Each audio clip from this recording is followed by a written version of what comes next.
This is the Thoughtful Travel Podcast. I'm your host, Amanda Kendall of the notaballerina.com travel blog. Every episode I'll share travel tales from several fellow travel lovers, and together we hope to entertain and inspire you, remind you of some of your own great travel experiences, and encourage you to hit the road again soon.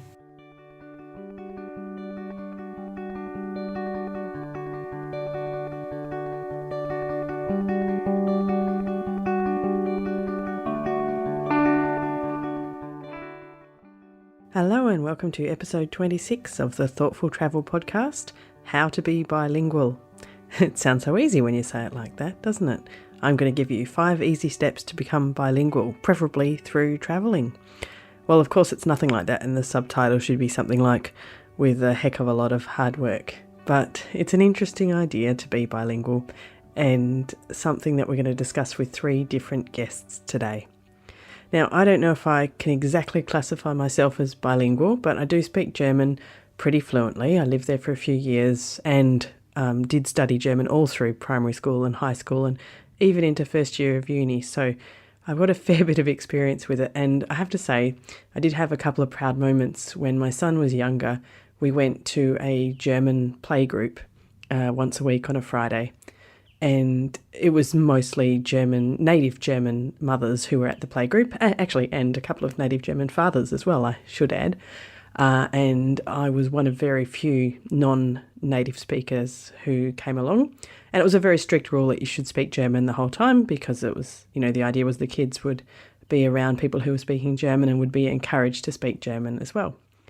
And it happened, I think, on 2 separate occasions that new parents came and joined the playgroup, and they didn't realise that I wasn't a native speaker until a few weeks in. So I had managed to trick them into thinking that I was a native German speaker.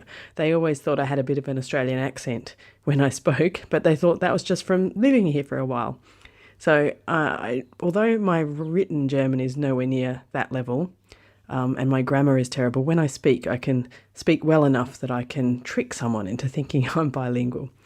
However, my guests today, I think, have done a much better job of that. And it's all come about because of their various ways that they travel. Now, my first guest is Leyla from Women on the Road. And she is one of those people who make me, well, quite a bit jealous because she's one of those beautiful multilingual people who can kind of look at a language and learn to speak it just like that. I speak French, English, Spanish, and Italian fluently, and Portuguese not too badly. And I used to speak Turkish and Thai, but I don't anymore because they're languages that require practice. Right. So sadly, and I'm trying to learn German. That's a challenge. German's the only one I've mastered, so... that is a killer. That one's killing me. German is killing me. I mean, I cannot spell a word that is 28 letters long. It's but just it's so logical. It's the French maybe that that's why me. It's not working. Yeah, but that's why it's not working. I do not have a logical mind. Mine just jumps all over the place. Yes, okay. But I'm working on it. I'm going to Berlin, and I have German friends, and I will master this one at some point. I'm sure. Yes, I will master this one. Yes, I have faith. Yes. So as you can see, I have a very unfair advantage. So speaking to me about languages is not quite the same as speaking to somebody who has never been outside their own culture or who has never learned a foreign language, because I grew up speaking languages, and English is in fact my 4th language. I didn't learn English until I was in my teens. That's so impressive. this really? is it's not my mother tongue. Well, this is what happens when you teach children languages when they're kids. Yeah. My father traveled a lot, and my parents always put me into a local school. It absolutely did not matter that I didn't speak a word of the language. They just shoved me in there. Within 2 months, I was fluent. So I grew up thinking languages were friends. These were not enemies. So a language was much like any other language. It was just something you had to tame. You have to learn a few things about coping with it, and you know that within a few months you'll be speaking it. So I didn't have that aversion and that terror of languages that so many people have when they haven't been exposed to them at a younger age. So I bless my parents every day for, having had the foresight to just put me into local schools. I mean, my father was stationed in Tehran for a year. They put me into an Iranian school. Wow. I mean, hello, I couldn't even read the alphabet. But you survived. But that was fine. I not only did I survive, but within a couple of months, I was speaking Farsi. The only thing is, I was a kid, and of course, I don't remember a single word, but that's the way it was. Same thing in Spanish. I remember when I was a kid again, we lived in Spain, and they put me into a local Spanish school. And I had this little dictionary, which I found the other day, a tiny little plastic dictionary from French into Spanish. And I would go to school during the day, and then in the evening, I would stay at home and translate all my work so that I could actually do my homework. Like, Peter has 4 oranges, Paul has 3 apples. I would actually have to translate my arithmetic problems so that I could do them. So, poor kid, I never went to bed before midnight those first few months. But you're superbly multilingual, yeah. so... Absolutely. I do love the way that Leyla can describe languages as being friends. And wouldn't the language learning world be an easier place if we could all adopt that attitude, I think? I have tried to learn other languages other than German. German's obviously been easier because I've been exposed to it from a very young age.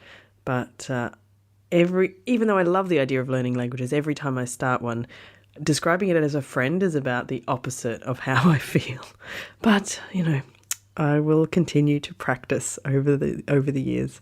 What would have been easier, I think, is if I had had bilingual parents, and that's where my next guest comes in.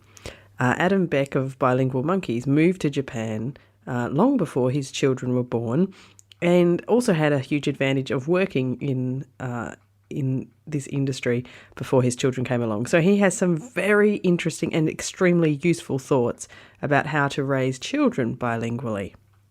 When you arrived in Japan, could you speak Japanese? Very, very little. So when I first came, I had very little Japanese, and I studied pretty hard for, let's say, the first 8 years or so, and I made a lot of progress. And I met my wife, or my wife-to-be, fairly early, and we got married a couple years later. So early on, I used Japanese with her. Her English level is fairly low. And so my Japanese really, I did make good progress for a while, and then it kind of went downhill from there. And the reason is, but it's a good reason. The reason is we had our children. And for their sake, I no longer wanted to use Japanese around them at all, really. And so I started using English, and although my wife's English level is fairly low, she can comprehend more than she can speak. So I was able to use English in the home, and I still do. But it was particularly important, I think, early on, because I really wanted the children to believe, I suppose, that I didn't have ability in Japanese, and I would need to, I was trying to condition them, let's say, to respond to me in English once they began speaking themselves around, age 2 or 3. Yeah, that's quite a challenge, I think. What do you do if your wife's family are there and you need to speak to them in Japanese?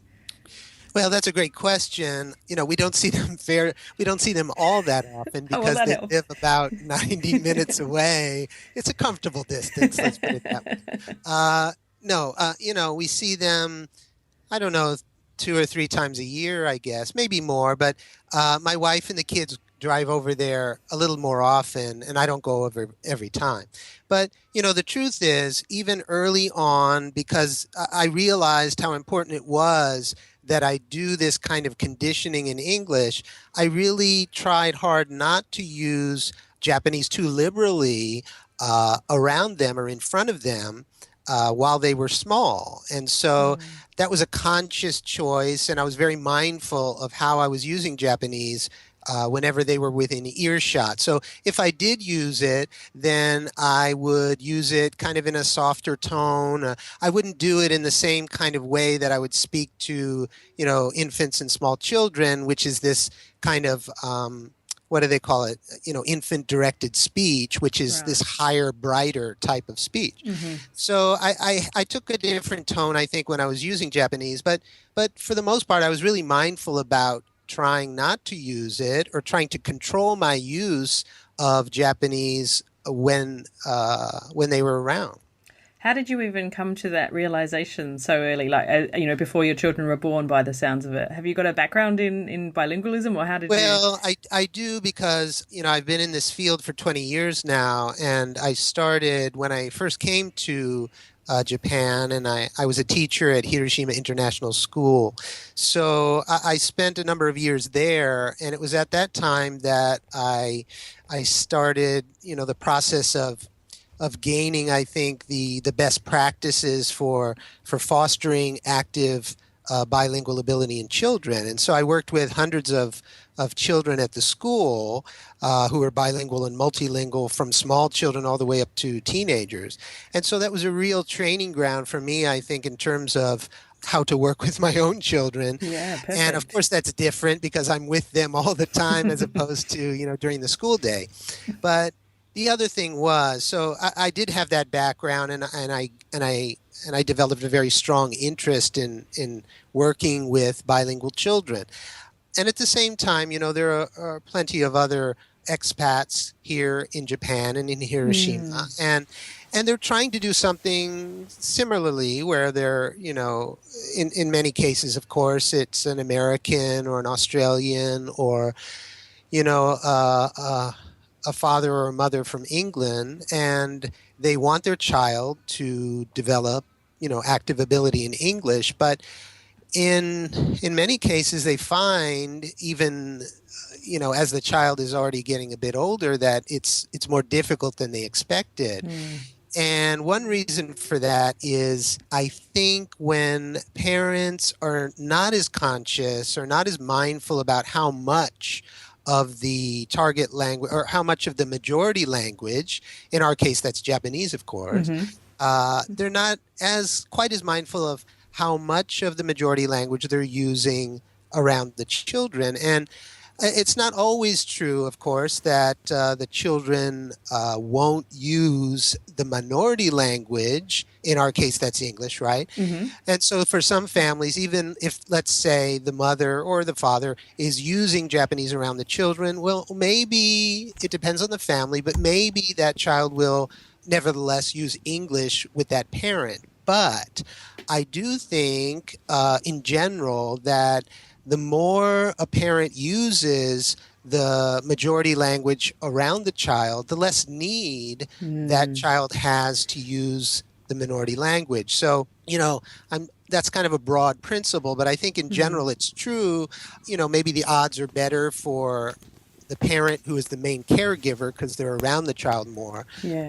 But nevertheless, that was my thinking. And so I saw that personally around me, that when parents, English-speaking parents who want their children to develop English-speaking skills, but when they would use Japanese, let's say, too liberally around their children, that the children would, I almost want to say, proportionally have less need to use English with that parent, because, the unspoken message is, well, I speak Japanese, so, you don't really need to use English with me. Yeah, And why although bother? the parent doesn't say that outright, of course, but that's the message that the child acquires. Yeah, So, for sure. Yeah. yeah, so that's where it all started. That's And so I was, great. I was very, very conscious of that early on, and I was determined to condition them to use English with me by the time they began speaking. And that meant I had to be this sort of rigorous or consistent from day one. If you haven't had children yet, then do take heed of Adam's words. He is a very wise man on this subject.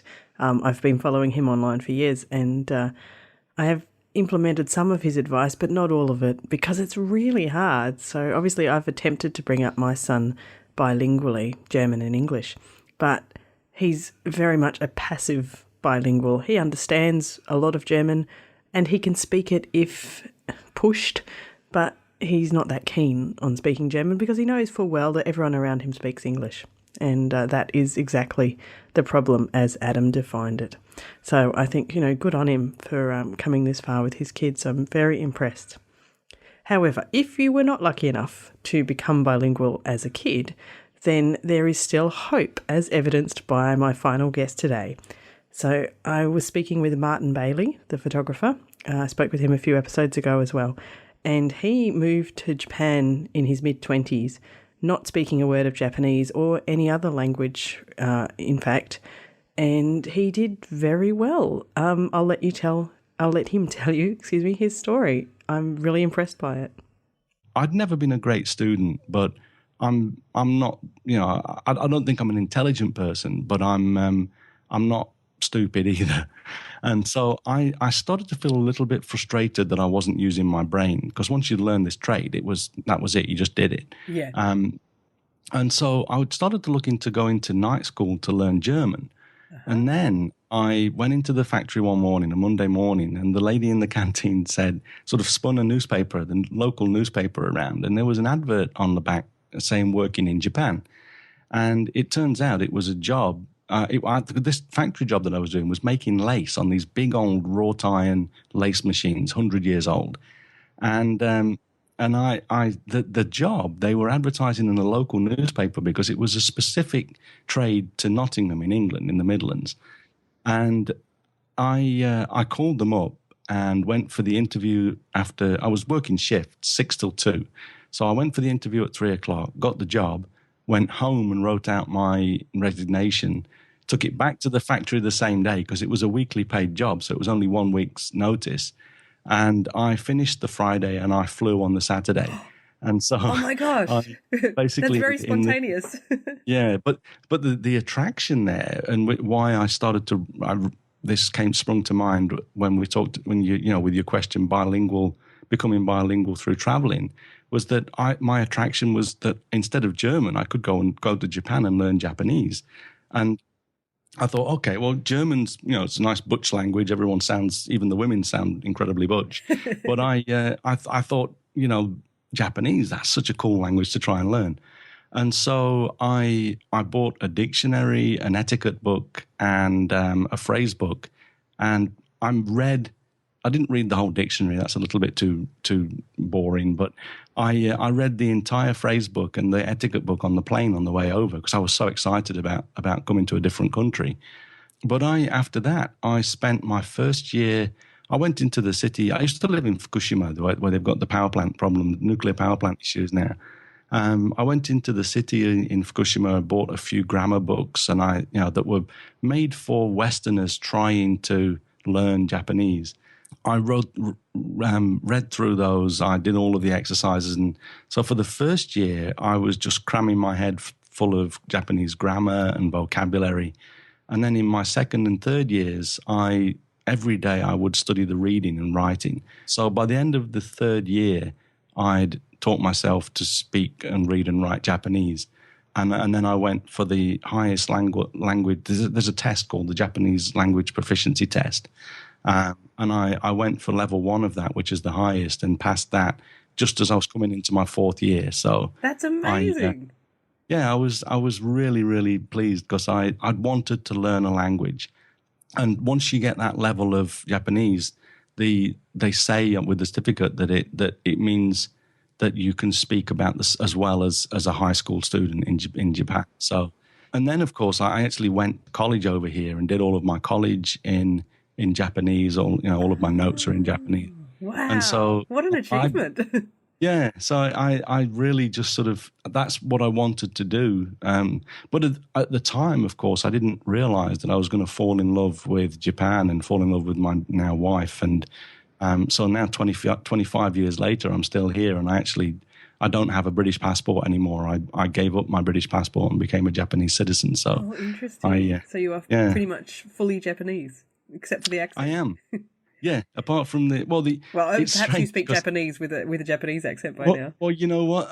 It's strange because I've got a slightly northern accent in England, and everyone from London thinks I'm a northerner. Everyone from where I live thinks that I've got a very weak accent now because I've been out to Japan for so long that I don't have a really strong Midlands accent, But everyone in England, if I worked in London for a while, and they'd make fun of me saying because I was a northerner. And in Japan, because I spent my first 6 years in northern Japan. At home, my wife and I, we always speak with the dialect of Fukushima and the northern Japan. And sometimes, even when I'm speaking like the standard Japanese, my intonation has got a slight northern tang to it. So sometimes people say, "Where did you learn Japanese?" And I was, in Fukushima. Oh, I see. That's why. That's why you sound a little bit funny. Yeah, I'm actually a northerner in both countries. Yeah. Oh, what a coincidence. I'm really impressed because I have, when I lived in Japan, I learnt Japanese and I found it a really fascinating language to learn, but a really, really difficult one. So I did the opposite to you, and I did learn German. And I lived in Germany and I speak fluent German. But brilliant. That was much easier to do than learning Japanese. And especially also, of course, the reading and writing is, another whole, it's like learning another language on top of that. Yeah, so I'm really impressed that you managed to teach yourself in 3 years. Well, I put a lot of time into it. A lot of people, they want to learn, but they don't want to put the time in. And true. It's very time. You're right that constant practice is part of it. Right.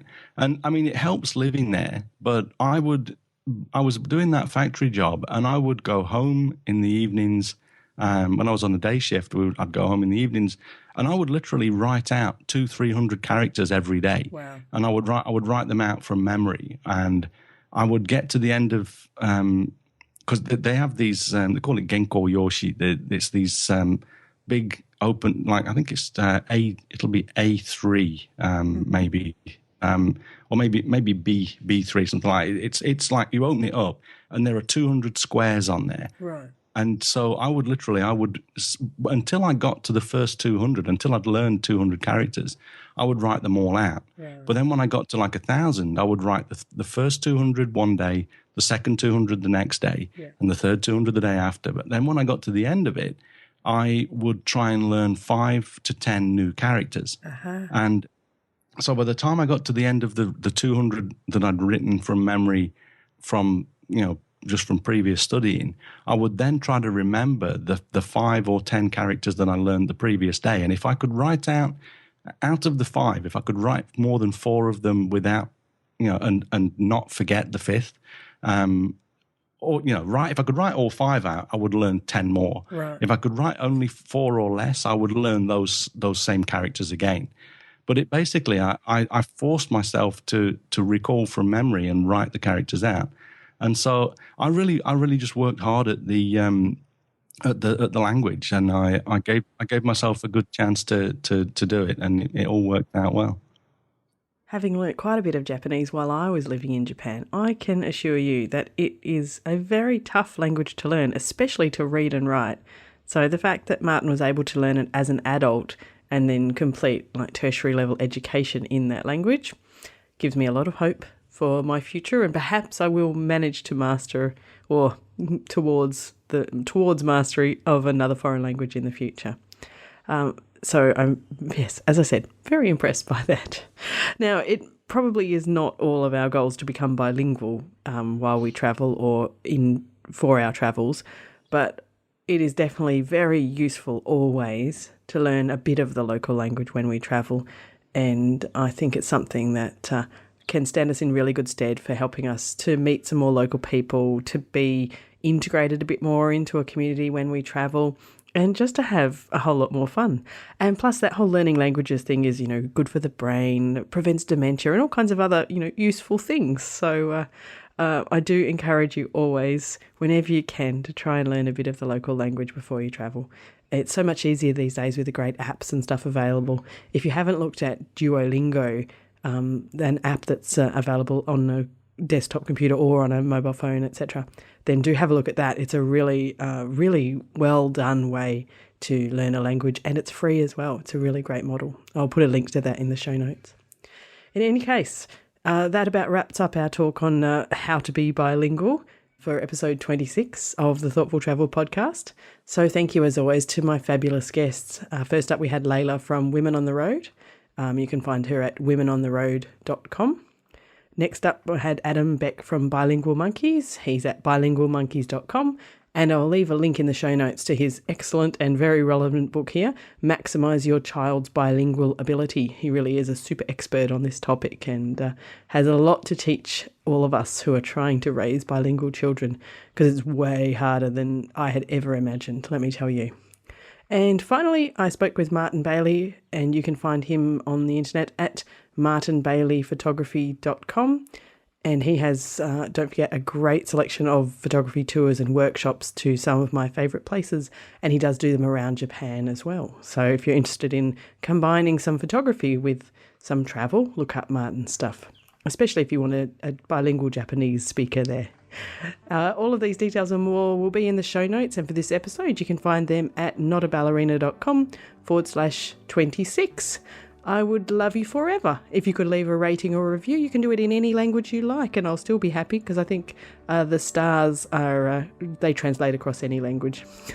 You can also reach me on Twitter at Amanda Kendall. Use the hashtag ThoughtfulTravelPod, or look me up on Facebook at Not a Ballerina. Thank you so much for listening, and tschüss, auf Wiedersehen.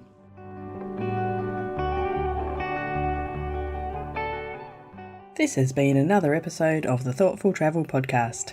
Show notes and other information are at notaballerina.com/podcast. Join me again soon for another chat about why we travel. Bye for now.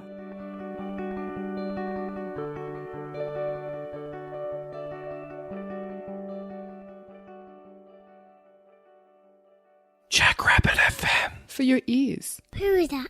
Hi, Podcast.